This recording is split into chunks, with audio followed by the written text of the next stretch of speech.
caméra. Bonjour à tous, bonjour à toutes et bienvenue à ce Facebook Live. Avec vous, Anna Laksassi, présidente et fondatrice de l'Agence dentaire de l'Outaouais. Je vous rappelle que l'objectif premier de cette série de rencontres en direct est bien de garder le contact avec la communauté dans cette période de crise. Et ça s'est conjugué en rencontrant des professionnels de renom et des personnalités publiques qui ont partagé leur expertise, leurs connaissances et leur savoir-faire pour nous outiller et nous aider à passer à travers cette crise de pandémie. Je vous demande donc de partager ce live, surtout ce live d'aujourd'hui, puisque j'invite la présidente de la Fédération des hygiénistes dentaires du Québec, qui va répondre à toutes les questions qui concernent le retour des hygiénistes dentaires au travail dès le 1er juin. Avec nous, Mélanie. Bonjour, Mélanie. Bonjour. Merci beaucoup, Amal, pour ton introduction. Excellent. Alors, Mélanie, tu es là aujourd'hui pour répondre à toutes les questions des hygiénistes dentaires qui sont très inquiètes pour le retour dès lundi. J'aimerais, avant qu'on commence dans le sujet, j'aimerais savoir une petite présentation de ce qu'est Mélanie Dubreuil, notre présidente de la Fédération, juste pour les gens qui ne te connaissent pas encore.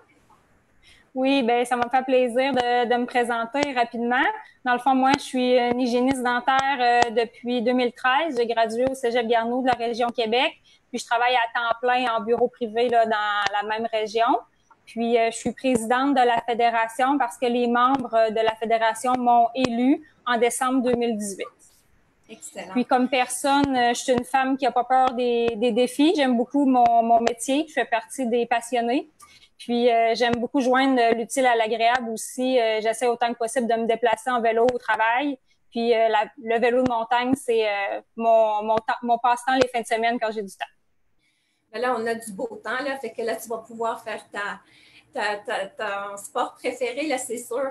J'aimerais juste te dire qu'on est plus que 100 personnes déjà en direct. J'aimerais juste les inviter à partager vraiment cette rencontre avec leurs amis pour vraiment faire profiter tout le monde de notre discussion. Première question, là, c'est sûr que tout le monde va dire la mission de la Fédération des hygiénistes dentaires du Québec. C'est quoi exactement? C'est quoi la différence entre la Fédération et l'ordre professionnel? Bien, c'est une question qui nous est posée souvent, en fait, parce qu'on remarque que les hygiénistes dentaires nous connaissent pas nécessairement.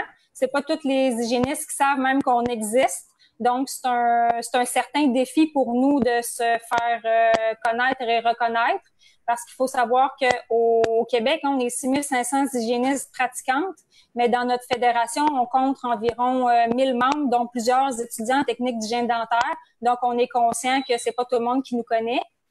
Je vais vous présenter la fédération en quelques minutes. Là, nous, notre organisme existe déjà depuis 2012. Il représente l'ensemble des membres hygiénistes dentaires du Québec auprès des organismes publics et gouvernementaux.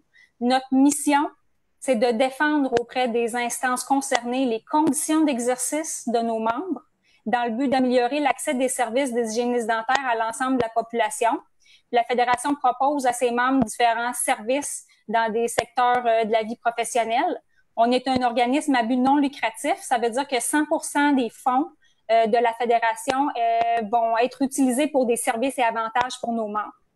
La Fédération fonctionne avec des comités régionaux, c'est-à-dire qu'on a des représentants régionaux à travers le Québec. On a 15 postes d'administrateurs, puis actuellement, il y en a seulement 5 de comblés là, pour nos représentants. Puis les comités régionaux vont permettre aux hygiénistes de pouvoir parler directement avec quelqu'un de leur région. C'est le point d'ancrage pour elles qui peuvent entrer en contact avec leurs représentants puis collaborer dans différents projets, entre autres au niveau de formation continue, de l'implication bénévole, sociale ou politique. Puis, tous les membres de CA sont des hygiénistes dentaires bénévoles qui sont dévoués à la progression de la profession et qui partagent des valeurs d'entraide et de collaboration.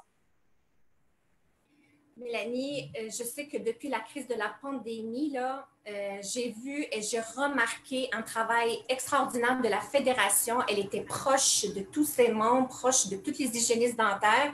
Vous étiez très active vraiment sur les réseaux sociaux pour transmettre la bonne information à la communauté des hygiénistes dentaires. Comment vous avez adapté vos services avec la pandémie? Ben, on va comprendre qu'on a redoublé d'ardeur dans les dernières semaines. D'abord, dès l'annonce du décret parlementaire, là, comme quoi que les cliniques fermeraient. Puis après ça, on a pris le relais de différentes annonces là, dans diverses publications face à notre retour pour les gens de notre secteur d'activité. Donc, avec le retour annoncé, ben, nos projets de communication continuent. On reste très proactif pour nos membres. Je vais vous nommer quelques activités qu'on a modifiées ou adaptées pendant cette pandémie-là. Donc, premièrement, pour le mois d'avril, on a choisi de faire des rencontres pour présenter des hygiénistes dentaires inspirantes. Donc, on a eu 4 rencontres. Puis, on a également fait une tournée provinciale des cégeps auprès des finissants en technique d'hygiène dentaire. Puis, on l'a adapté en la faisant en ligne. Donc, toutes ces activités-là sont présentées gratuitement aussi sur notre plateforme web. On a les vidéos de HD à l'honneur et la présentation de la FHDQ. Si vous voulez avoir cette information-là, c'est disponible à tous là, sur notre site Internet. On a également fait une mise à jour dans le rapport des conditions salariales. Donc, on a fait notre collecte de données. Puis, la mise à jour est faite actuellement. Fait que ça, c'est toutes des activités qu'on fait habituellement, mais qu'on a adaptées avec le moyen des réseaux sociaux. Également, on a tenu 4 formations en ligne live qu'on aurait tenues autrement en présentiel. Puis, on a ajouté 2 formations en ligne sur notre plateforme de formation disponible en tout temps. Donc, on a eu une belle collaboration des formateurs à ce niveau-là. Puis, on a poursuivi aussi notre collaboration interprofessionnelle avec l'Association des assistantes parce que, comme c'est un moment critique pour nous de retour au travail, on a beaucoup de questions. Donc, on a élaboré 3 capsules qui sont déjà disponibles sur notre site web qui traitent des normes de la santé et sécurité. Donc, on a publié la première le 17 mai.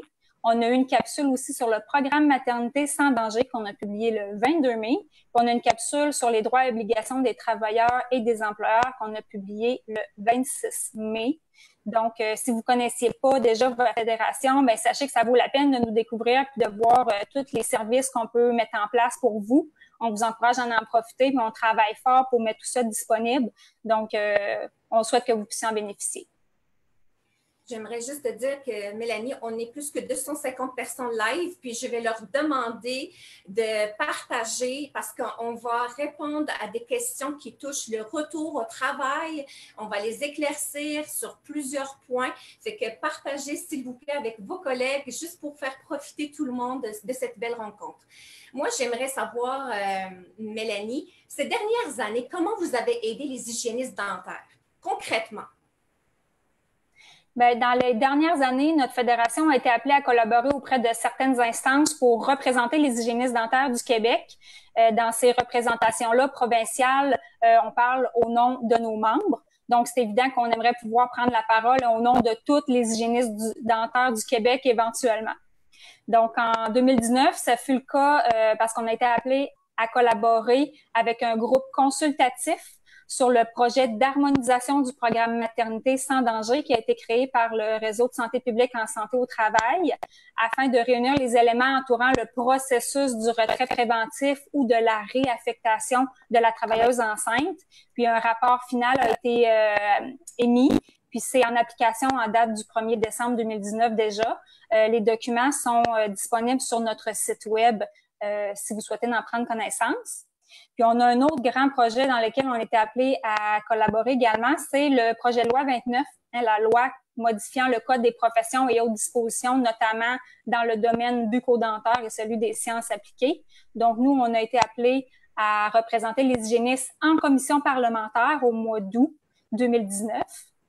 Donc, actuellement, selon la loi en vigueur aujourd'hui, il y a des choses qui nous questionnent, comme le fait, entre autres, que le dentiste devrait venir faire l'examen avant et après le nettoyage, puis que dans le contexte actuel, là, c'est pas très logique.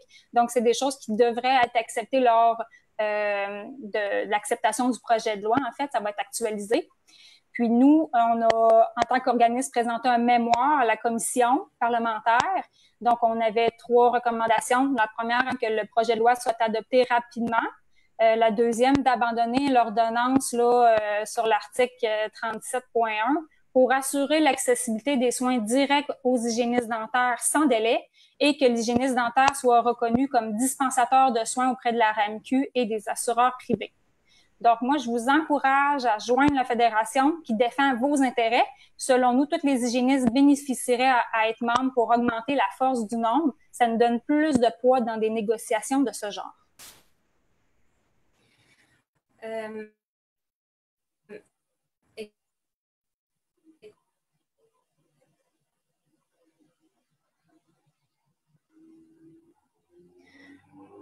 Amal, j'entends plus ton micro. Écoute, Mélanie, de répondre à toutes leurs questions. Je vais encore leur demander de partager notre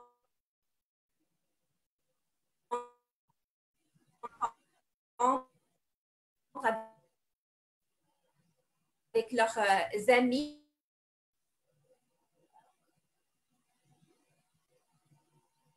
Facebook, parce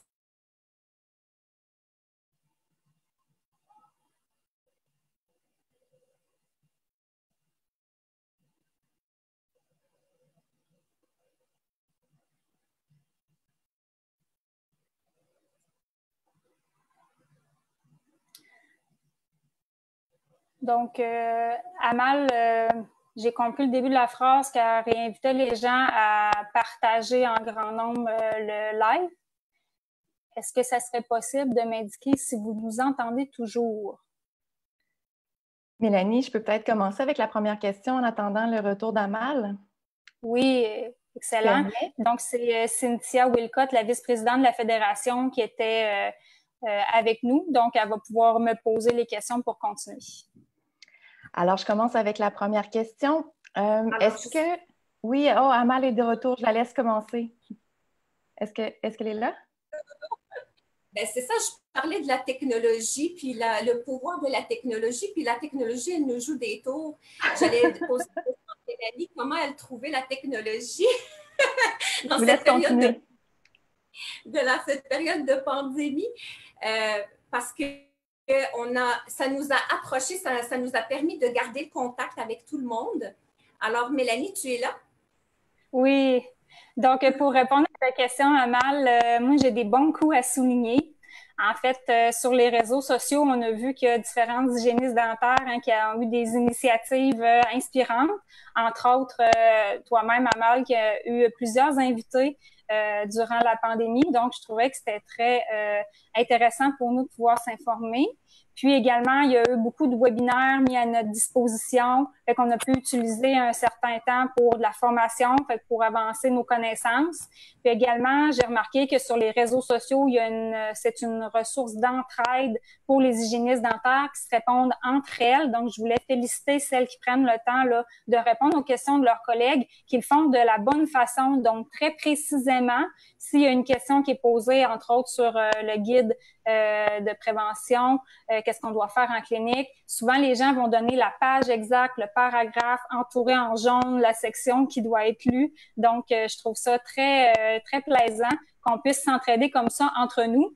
Donc, c'est plaisant. Ça donne des idées créatives là aussi sur la mise en place de ces recommandations-là. Mais quand même, il y a quand même des mauvais côtés.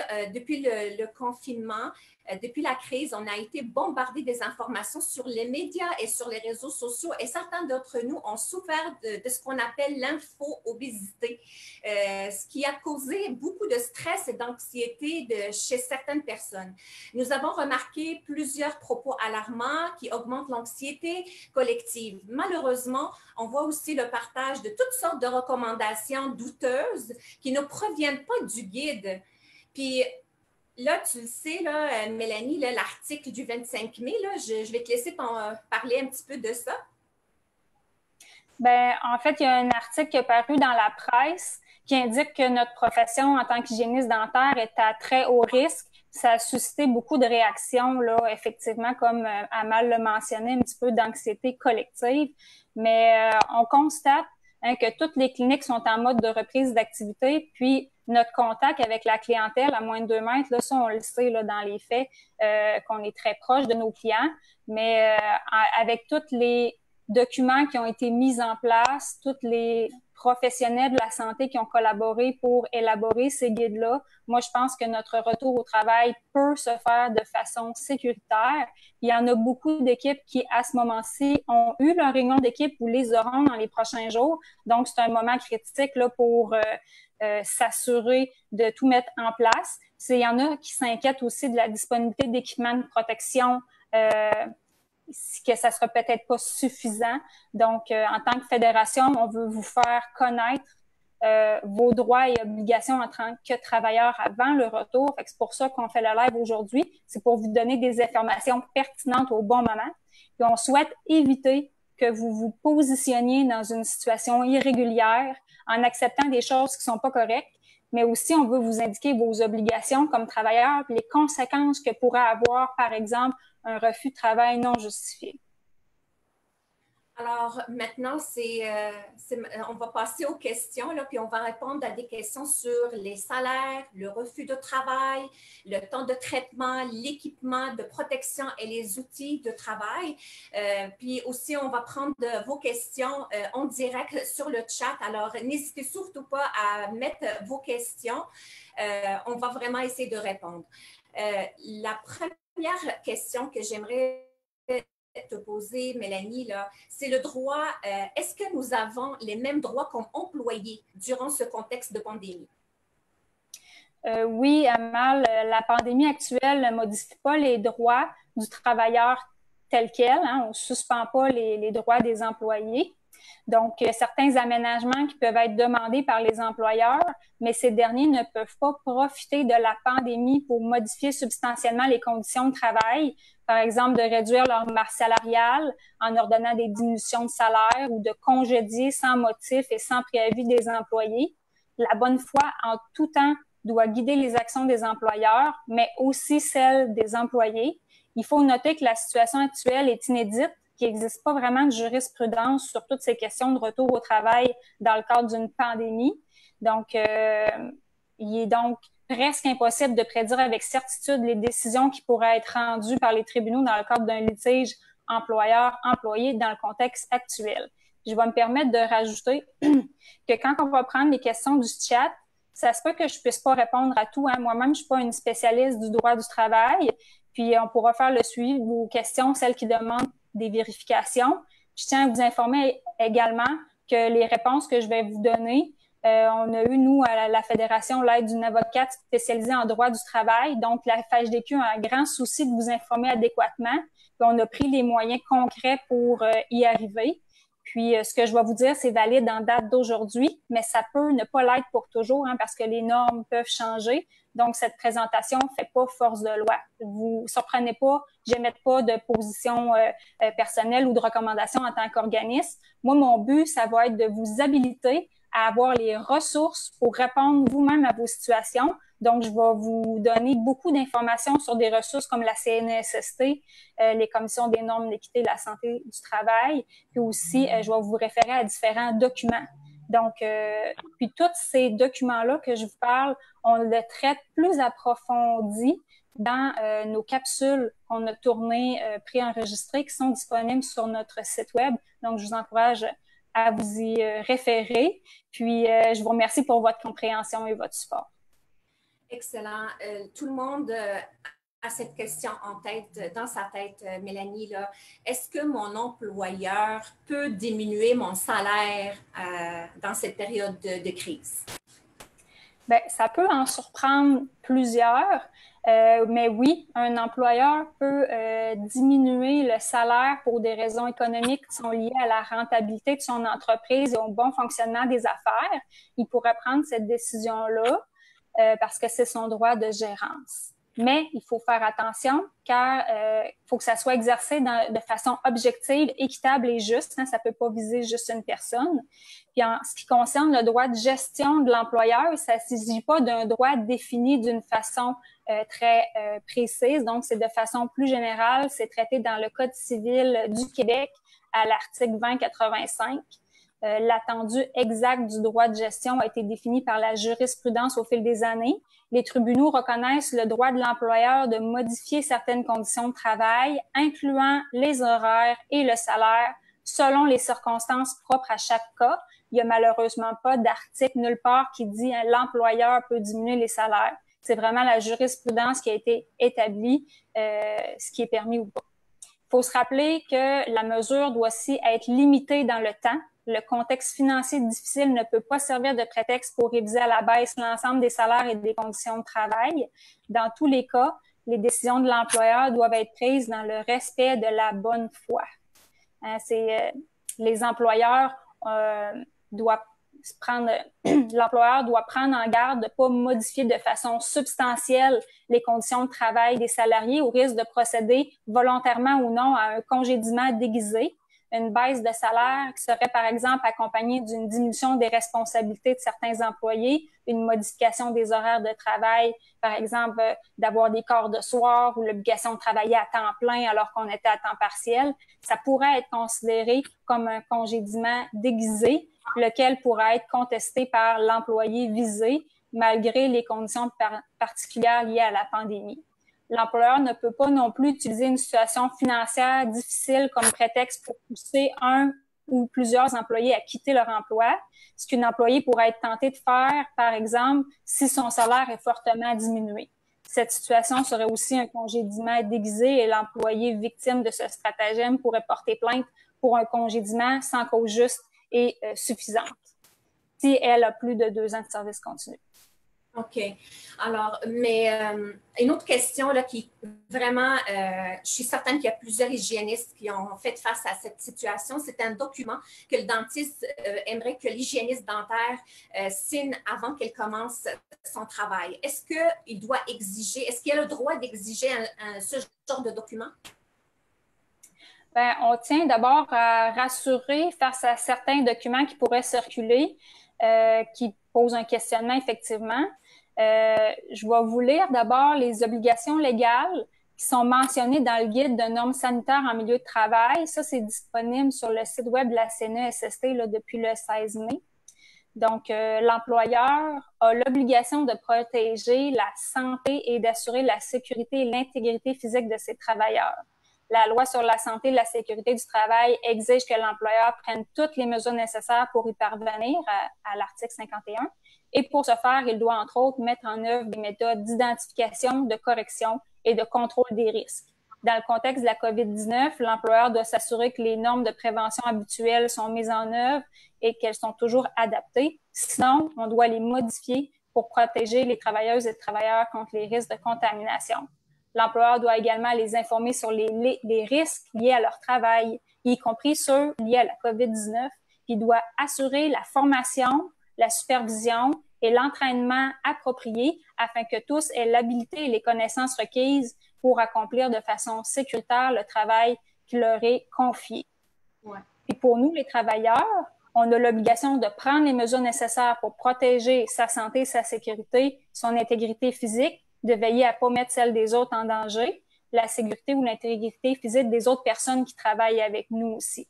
Pour ce faire, on doit respecter les règles et les mesures en application dans le contexte de la COVID-19, au même titre que les autres règles appliquées dans le milieu de travail. Le travailleur ou la travailleuse doit aussi participer à l'identification et à l'élimination des risques. Donc, si on voit des risques ou si on a des suggestions, on doit les faire parvenir à notre employeur. Donc, l'employeur, il peut vous demander de signer un document pour confirmer votre compréhension de vos droits et obligations ou pour confirmer que vous jugez que vous avez reçu la formation requise avant votre retour au travail. Mais ce document-là doit toutefois pas représenter une décharge de responsabilité ou une acceptation à travailler dans un milieu dangereux. Comme vous avez pu le comprendre, c'est pas ça le but de ce document-là. Puis en cas de doute, vous pouvez vous référer à la CNESST puis demander à parler à un responsable de santé et sécurité du travail. Puis pour les hygiénistes, si on a doute que ce document-là respecterait pas notre code de déontologie, on peut se référer à notre ordre professionnel. Mélanie, j'aimerais ça prendre une question d'une des hygiénistes dentaires. C'est Louise Hooper qu'elle dit « Est-ce que je peux exiger de travailler avec le masque N95 car je me sentirais beaucoup plus en sécurité. Si je comprends bien sa question, c'est qu'elle voudrait travailler en tout temps avec le masque N95 et non seulement avec des aérosols. Exiger. Donc, elle a souligné le mot exiger, de travailler oui, avec le N95. En fait, elle peut exiger que son employeur mette à sa disposition du matériel de protection. Donc, si elle veut utiliser son cavitron, ben là, ça génère des aérosols. Dans le guide qu'on a reçu, là, qui a été mis à jour en date du 22 mai, c'est une obligation de l'employeur de doter leur établissement d'équipements, d'outils puis une méthode de travail sécuritaire, s'assurer que le travailleur les utilise. Puis pour le travailleur aussi, c'est nécessaire de prendre les mesures pour se protéger. Donc, dans le cas du N95, on parle de procédure avec aérosol. C'est votre droit aussi d'obtenir des conditions de travail qui préservent votre santé et votre sécurité au travail et de refuser d'exécuter une tâche si vous croyez qu'elle peut constituer un danger pour votre santé ou celle de quelqu'un d'autre. Fait que dans un contexte où le matériel de protection nécessaire, tel que décrit dans le guide, ne serait pas disponible pour vous protéger adéquatement des aérosols, vous pouvez refuser d'effectuer un travail qui génère des aérosols. Dans le même contexte avec Valérie Leblanc, si on fait un détartrage manuel, est-ce qu'on a besoin de blouses réutilisables? Est-ce qu'il faut attendre échanger l'air si on détarte manuel et prend le fusil à eau? Ça, c'est une très bonne question. Puis moi, je ne peux pas répondre à ça parce que ça relève du guide qui nous a été émis par le ministère Santé et Services sociaux. Fait que si vous avez des questions par rapport à ça, je vais vous référer à l'ordre des hygiénistes dentaires qui va pouvoir répondre adéquatement. On retourne à nos questions. Je ne sais pas si on l'a répondu à celle-là. Est-ce que la loi sur les normes du travail offre une protection, une personne rappelée au travail et qui déciderait de ne plus y retourner? Je pense qu'on n'a pas répondu à celle-là. C'est vraiment quelqu'un qui peut retourner travailler. Là. Est-ce que la loi... Ça va dépendre, Amal, du but, dans le fond, de la cause du refus.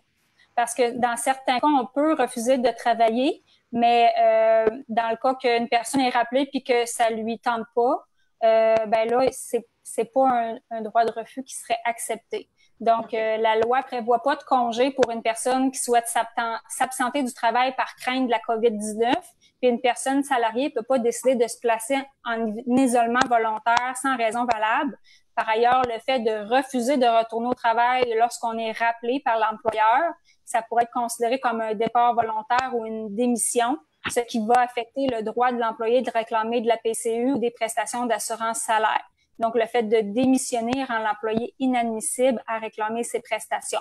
Toutefois, si le refus provient d'un manque d'équipement, donc si l'employeur ne met pas à disponibilité des employés tout ce qu'il faut pour rentrer travailler, donc on ne peut pas appliquer les normes sanitaires, ben là, à ce moment-là, cette situation-là devra être rectifiée. Fait que premièrement, on vous invite à discuter de ça en équipe, là, les moyens que vous pourriez mettre en place pour que le milieu devienne sécuritaire. Puis, si jamais ça ne se règle pas, bien, vous avez des recours auprès de différentes instances dans le but de rendre le milieu sécuritaire avec des normes bien appliquées. Donc, vous pourriez vous référer à la CNSST ou aux ordres professionnels.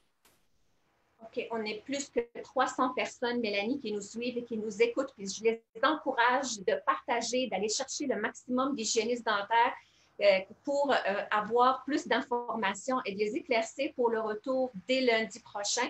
Je continue avec la question de Carolina, qu'elle dit si je retourne travailler à temps partiel, est-ce que je perdrai la totalité de la PCU? Tout ce qui a rapport aux aides gouvernementales, la PCU, etc. Moi, j'ai pas toutes les questions par rapport à ça. Par contre, je peux vous donner une information pour aller chercher sur Internet. Donc, au niveau de la PCU, selon ce qu'on peut lire sur le site web de Revenu Canada, lorsque vous présentez une demande, vous ne pouvez pas avoir gagné plus de 1 000 $ de revenus combinés d'un emploi ou d'un travail indépendant pendant 14 jours consécutifs au plus au cours de la période initiale de 4 semaines. Fait que ça, vous allez retrouver ça sur le site de Revenu Canada. Excellent. Là, si, admettons, une hygiéniste dentaire refuse de retourner travailler parce que son conjoint ou quelqu'un de la famille, sa petite famille, elle est à risque pour d'attraper la COVID et d'être malade, en fait, en grand risque. Est-ce que la loi sur la santé et la sécurité du travail offre une protection à ce travailleur-là? En fait, je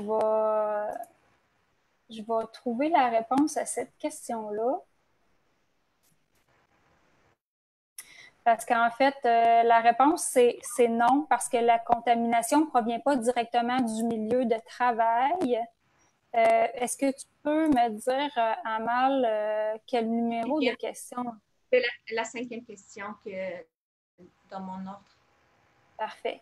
Donc, le motif ne peut pas être accepté pour un droit de refus au travail parce que c'est pas lié aux conditions d'exécution du travail, mais plutôt à une condition médicale d'un tiers.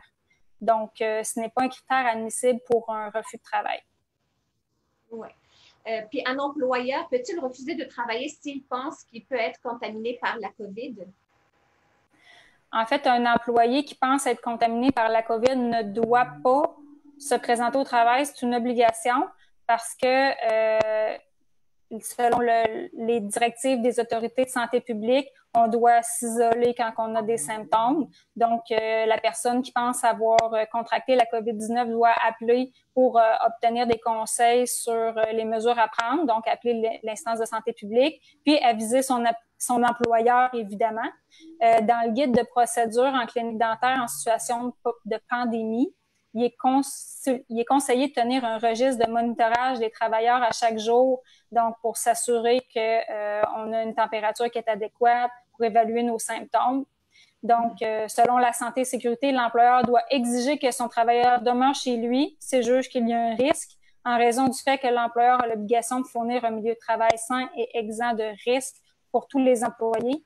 La loi sur les normes du travail prévoit que si vous présentez des symptômes que votre employeur vous congédie, bien, vous pouvez déposer une plainte si votre service continu est d'au moins 2 ans. Puis, il est important de noter que la notion de service continu, elle s'applique à tout employé vis-à-vis de l'entreprise qui l'embauche. Fait que même si une clinique est vendue ou change de propriétaire, qui fusionne ou quoi que ce soit, il y a des possibilités peut-être que ça arrive avec le contexte actuel. Mais sachez que votre contrat d'emploi va être maintenu au sens de la loi sur les normes du travail, donc comme s'il n'y avait pas eu d'interruption. Puis une personne qui tombe malade, puis qui contracte le virus par une exposition dans son milieu de travail, peut-il être indemnisé, Mélanie? Oui, tout à fait. Donc, un travailleur qui serait atteint de la COVID-19, qui aurait été infecté par le fait ou à l'occasion de son travail pourra avoir droit aux prestations de services offertes par la loi sur les accidents du travail et les maladies professionnelles. Le travailleur doit remplir un formulaire de réclamation et le faire parvenir à la CNESST. Puis à la suite de l'acceptation, des réclamations qui pourraient lui être remboursées, c'est notamment des frais d'assistance médicale comme des médicaments, des frais de déplacement, ou d'hébergement.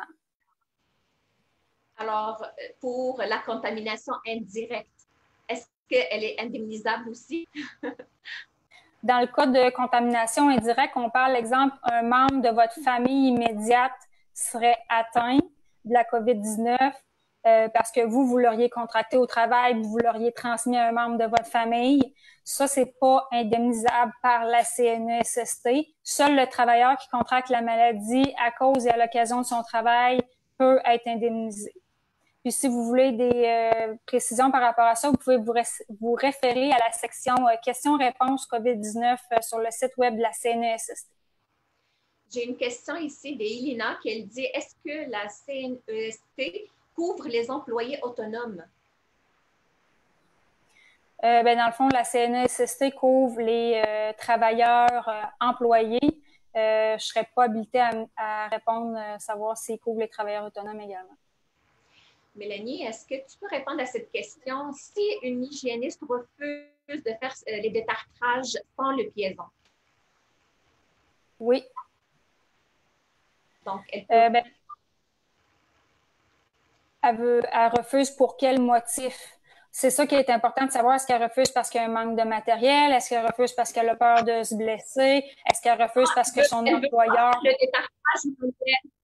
Elle veut pas faire de détartrage manuel, elle veut utiliser son piéson. OK, ben à ce moment-là, si elle veut pas faire de détartrage manuel, par exemple, parce qu'elle a peur d'avoir une blessure physique, ben ça, pour vous mettre en contexte, là, actuellement, les procédures, le guide de procédure bucco-dentaire phase 3, reprise des services là, non urgents, on a eu les directives intérimaires qui ont été mises à jour le 22 mai. C'est demandé à la page 25 de limiter l'utilisation du détartreur en privilégiant le détartrage manuel plutôt que le détartrage ultrasonique lorsque c'est approprié. Donc, les éléments présentés sont basés sur l'information disponible au moment de rédiger les directives, fait que ça se peut que ces recommandations-là changent dans le temps selon l'évolution. Puis, on a des obligations en tant que travailleur, mais on a des droits aussi. Puis on a le droit d'obtenir des conditions de travail qui préservent notre santé, notre sécurité, de recevoir de l'information, des conseils en santé et sécurité, puis de suivre de la formation. On peut refuser d'exercer une tâche si on croit qu'elle peut constituer un danger pour notre santé. Fait que si vous avez des doutes pour une situation dans votre clinique, vous pouvez communiquer avec un agent de la CNESST spécialisé en santé et sécurité au travail. Pour répondre plus précisément à ta question, le développement des troubles musculo-squelettiques, si c'était une peur qu'elle avait pour pas utiliser ses instruments manuels, c'est pas lié spécifiquement à la pandémie, mais ça peut se produire en tout temps et à l'occasion du travail. Donc, les règles habituelles s'appliquent, c'est-à-dire qu'un travailleur peut refuser d'exercer un travail qui présente un danger réel et immédiat pour lui ou pour un autre travailleur. Le danger doit être imminent et non hypothétique ou susceptible d'apparaître avec le temps. Donc, pour un employeur, lui, il a l'obligation de fournir un milieu de travail exempt de risque pour la santé ou la sécurité du travailleur. Donc, les postes de travail doivent être aménagés de façon à éviter de développer des troubles de ce genre. Donc, si l'utilisation d'équipements de protection augmente le risque de développer des troubles musculo-squelettiques, mais les postes de travail ou l'organisation même du travail doivent être revus et adaptés. Fait que là, on parle de pauses plus longues, de plus de temps entre les clients, des rotations de postes de travail si cela est possible entre les membres de l'équipe, puis l'achat d'équipements appropriés comme un banc ajustable, des appuis-bras ergonomiques, etc. Donc, on est conscient de cette réorganisation-là du travail en inquiète plusieurs. Il y en a certaines qui ont une préférence pour utiliser les instruments à ultrasons parce que c'est plus doux au niveau physique, mais même si on risque de développer certaines maladies professionnelles, mais on ne peut pas refuser de rentrer au travail sous le seul prétexte que c'est pas notre instrument préféré. Donc, cette personne-là, c'est bien ça la question. Tu m'as dit quelqu'un qui veut pas travailler à la main, exact, qui veut travailler toujours avec son ultrason, mais ça sera pas possible dans le contexte actuel que ce soit reconnu là, comme un droit de refus légitime. En fait, je dis ça, mais si la personne a déjà un dossier à la CNESST et qu'il y a des troubles connus qui sont déjà pris en charge, c'est le danger doit être réel et imminent. C'est ça la recommandation de la loi. Et dans le cas que si je n'ai pas le temps nécessaire pour faire l'application de toutes les mesures d'asepsie recommandées par le ministère de la Santé et des Services sociaux, est-ce que j'ai des recours pour ma situation, Mélanie? Oui, en fait, l'employeur a des obligations de protéger la santé, d'assurer la sécurité et l'intégrité physique de ses travailleurs. La loi sur la santé et la sécurité du travail exige que l'employeur prenne toutes les mesures nécessaires pour y parvenir. Pour ce faire, il doit mettre, entre autres, en œuvre des méthodes d'identification, de correction et de contrôle des risques. Donc, il est évident qu'un temps adéquat doit être prévu pour l'application des mesures d'asepsie et de protection supplémentaires qui nous sont exigées face à la pandémie. On encourage d'abord une discussion en équipe pour aménager du temps de travail qui respecte les recommandations sanitaires. La bonne collaboration entre l'employeur et le personnel est capitale pour favoriser une prise en charge de la santé et sécurité du travail. Toutefois, un enjeu de productivité et de rentabilité commerciale est évident. Donc, si l'organisation du travail doit respecter les consignes sanitaires, mais elle doit aussi respecter les droits des travailleurs. Et si vous jugez que vous n'avez pas une organisation du travail en termes de temps nécessaire pour remplir vos obligations d'asepsie et de protection, mais ce genre de situation-là peut être signalé aux autres professionnels ou à la CNESST via un inspecteur de garde. Les coordonnées sont facilement disponibles sur leur site web respectif. J'ai une question ici de Chantal Moquin qui dit, selon la CNESST, un survêtement est nécessaire pour personnel qui exécute une tâche nécessite d'être à moins de 2 mètres d'une autre personne. Ça, c'est page 3. Elle dit, par contre, un survêtement, dans le document de l'ODQ du 22 mai, le survêtement est nécessaire seulement si aérosol. Est-ce que le document de la CNESST a priorité? En fait, il faut se fier au guide. Puis dans le guide, il parle d'un survêtement pour les aérosols. Donc, à ce moment-là, exemple, s'il n'y a absolument aucun aérosol qui est produit, puis dans le guide, si je me trompe pas, au niveau du polissage également, il recommande un survêtement. Fait qu'il faut se fier au guide. Il a été élaboré conjointement avec la CNESST. Fait que je pense que les deux disent la même chose, là. À moins que j'aie mal compris, mais dans le guide de la CNESST, si j'ai bien entendu, il parle d'un survêtement qui doit être changé en salle patient. Puis dans le guide, il parle d'un survêtement qu'on doit porter quand on fait des aérosols ou la profit. Donc, ils disent exactement la même chose. Ce que le guide de la CNESST spécifie, qui est écrit aussi dans le guide, c'est qu'il faut qu'il soit changé entre chaque patient. Fait que vous ne pouvez pas passer votre avant-midi puis voir 4 patients avec le même survêtement.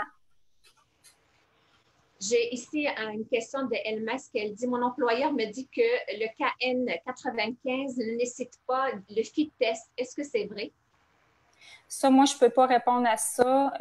Tout ce qui a rapport à l'équipement de protection nécessaire, ça relève du guide, fait que ça relève du ministère de la Santé. Alors, la question exactement, si mon employeur ne possède pas le matériel d'équipement pour me protéger des aérosols, tel que décrit par le ministère de la Santé et des Services sociaux, peut-il nous obliger à travailler quand même? Pour répondre à cette question-là, c'est sûr qu'il y a des obligations, lui, de doter son établissement d'équipements nécessaires.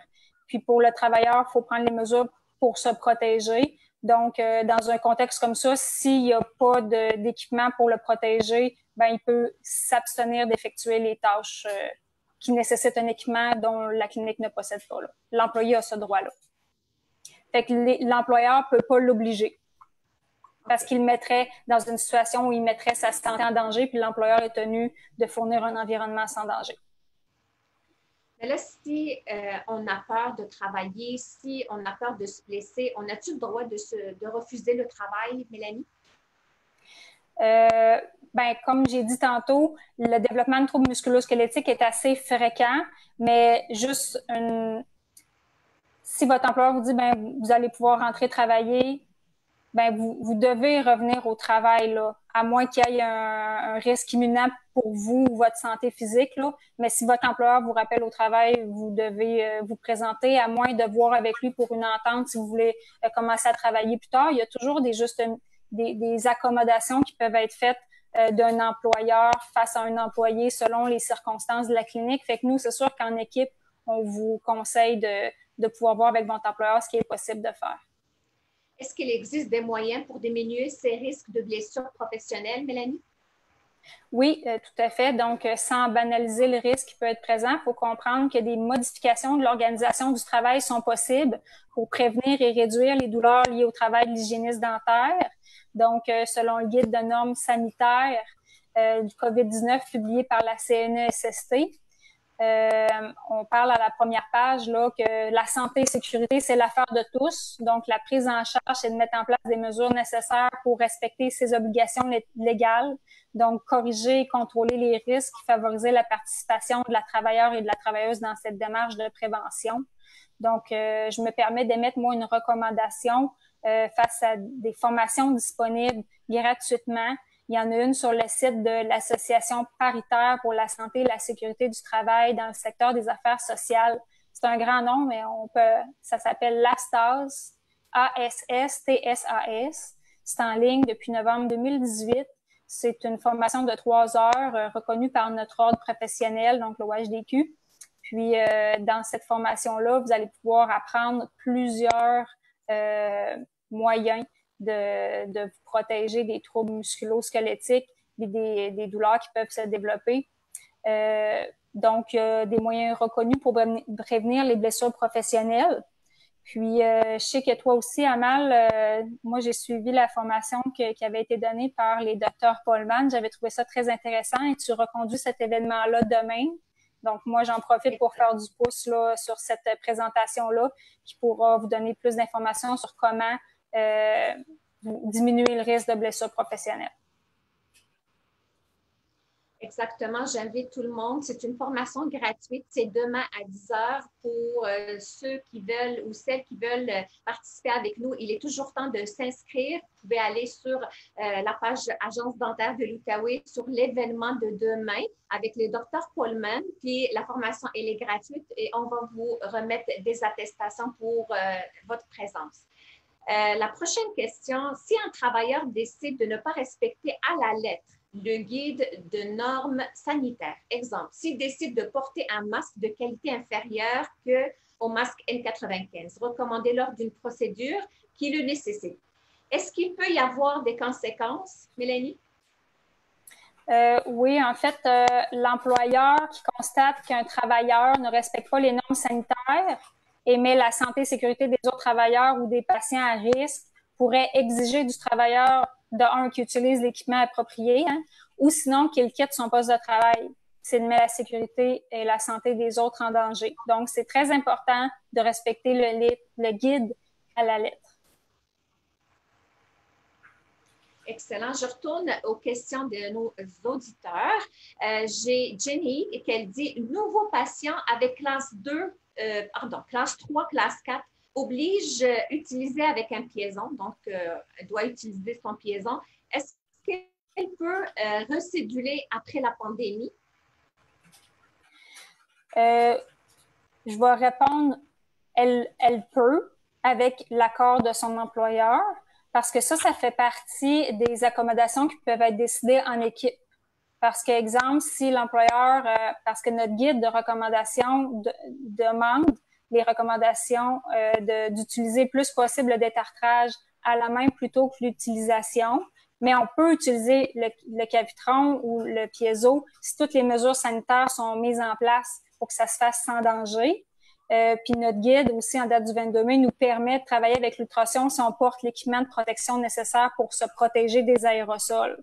Donc on pourrait décider de voir le patient, mais si d'un commun accord, pour diminuer les risques, on ne veut pas enfreindre la recommandation du guide, ben à ce moment-là, vous pourriez décider en équipe que toutes les classes 2, vous les voyez plus tard, mais plus tard, combien de temps? Ça va être des choses à voir en équipe. Moi, je peux pas répondre oui, c'est la bonne façon de faire ou non, c'est pas la bonne façon de faire. Mais ce qui est sûr, c'est que votre employeur a l'obligation de vous fournir un milieu de travail sain et exempt de risques. Puis s'il vous recommande de vraiment pas utiliser du tout votre appareil à ultrasons, si vous jugez plus à propos de déplacer votre patient plus tard, vous pouvez voir ça avec lui. Là, la prochaine question, encore, si un travailleur ne respecte pas le guide, puis il contracte la COVID-19 au travail, est-ce que le non-respect du guide pourrait lui empêcher d'être indemnisé par la CNESST? La loi sur la santé et sécurité du travail est d'ordre public et vise à indemniser les travailleurs victimes d'accidents du travail ou de lésions professionnelles, et ce, sans égard à la faute de quiconque. Mais cela dit, la loi mentionne que la blessure ou la maladie qui survient uniquement à cause de la négligence grossière et volontaire du travailleur n'est pas considérée comme une lésion professionnelle. Ainsi, le fait pour un travailleur de ne pas utiliser les équipements de protection requis pourrait être considéré comme une négligence grossière et volontaire de sa part et l'empêcher de recevoir une indemnisation. Il est par contre difficile à cette heure-ci de déterminer si un tel refus d'utiliser les équipements de protection serait suffisant pour constituer une négligence grossière et volontaire du travailleur. selon la loi des indemnisations des maladies professionnelles, qui est une loi à vocation sociale qui vise à indemniser le plus grand nombre de travailleurs possible.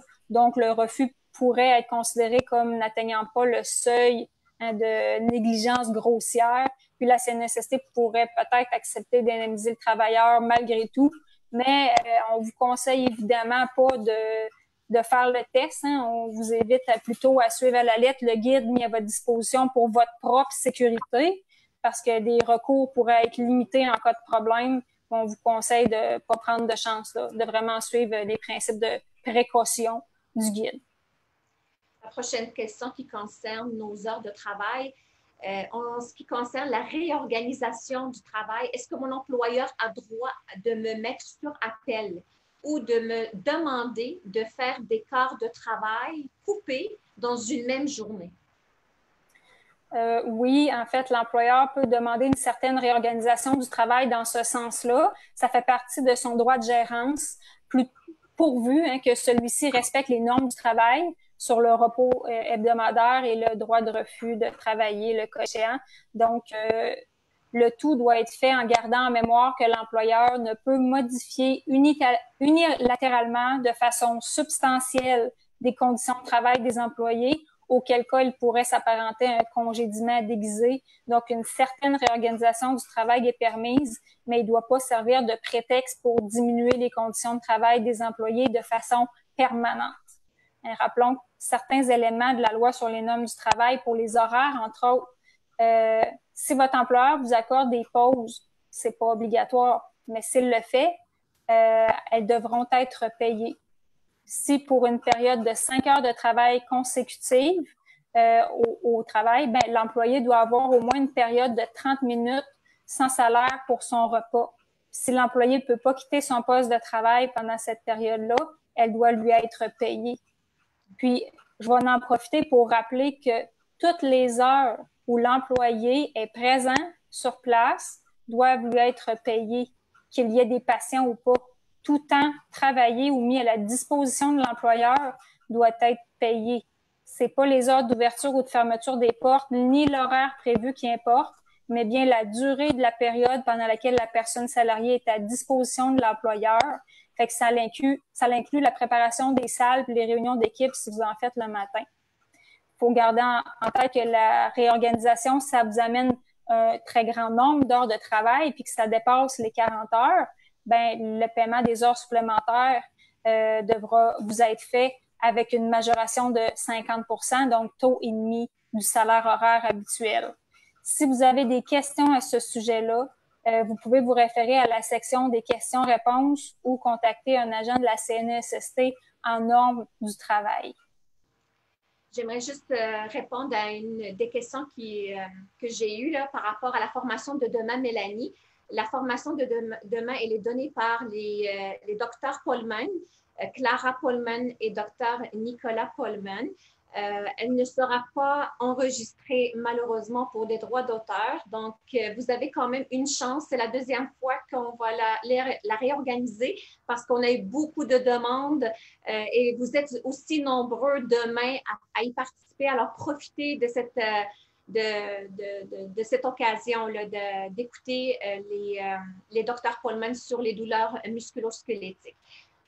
Dans le même contexte de ma question tout à l'heure pour les heures de travail, par exemple, maintenant, les visioconférences, les réunions d'équipe en visioconférence, est-ce qu'ils devraient être payés aussi, Mélanie?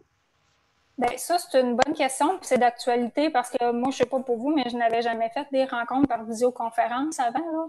Mais c'est important de différencier la nature de ces rencontres-là parce que si vous vous réunissez dans un but de vous donner des nouvelles personnelles de façon volontaire et informelle et que c'est pas une obligation d'y participer, ben c'est pas considéré comme des réunions d'organisation du travail. Donc, ça pourrait ne pas être payé. Par contre, selon les normes du travail, quand un employeur oblige une personne salariée à suivre une formation pendant les heures du travail ou non, il doit la rémunérer pour ses heures et tenir compte des heures supplémentaires s'il y a lieu, que ce soit par visioconférence aussi.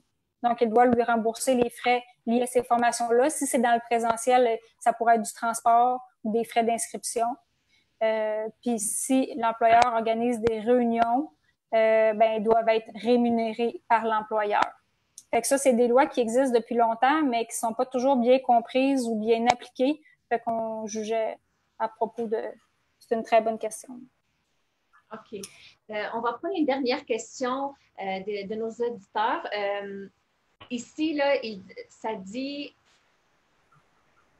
qu'on peut travailler avec un masque niveau 3 et non de N95 ou KN95 parce que les masques sont en back order et que les cliniques ouvertes présentement, les cliniques ouvertes présentement pour les urgences travaillent avec les niveaux 3, masque 3 seulement.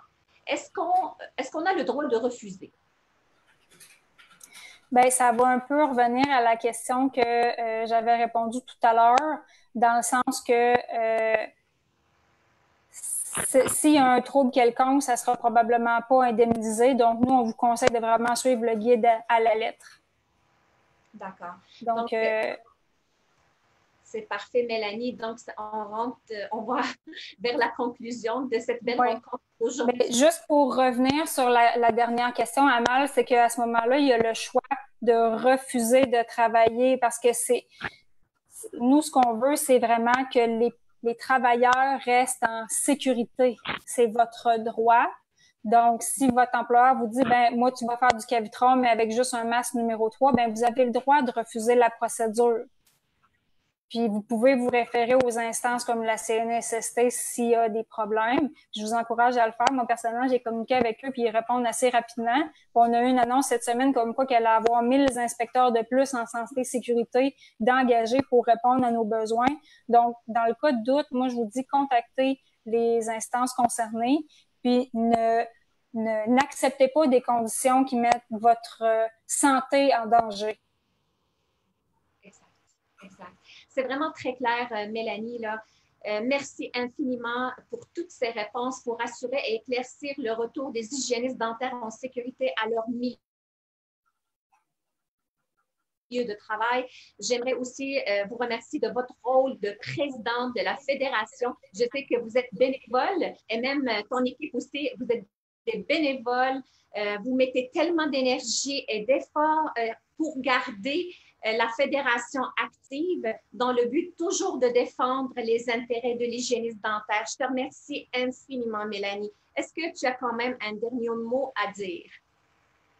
Oui, en fait, j'en profiterai, moi, pour inviter les hygiénistes dentaires, premièrement, à consulter notre site web puis les capsules informatives qu'on a développées pour vous au courant des dernières semaines. Je pense que c'est de la bonne information qui est encore plus large que ce qu'on a vu aujourd'hui. Donc, il y a une quinzaine de questions dont j'ai pas parlé aujourd'hui que vous allez pouvoir retrouver dans nos capsules. Puis je vous invite à les consulter sur notre site web, le www.fhdq.org.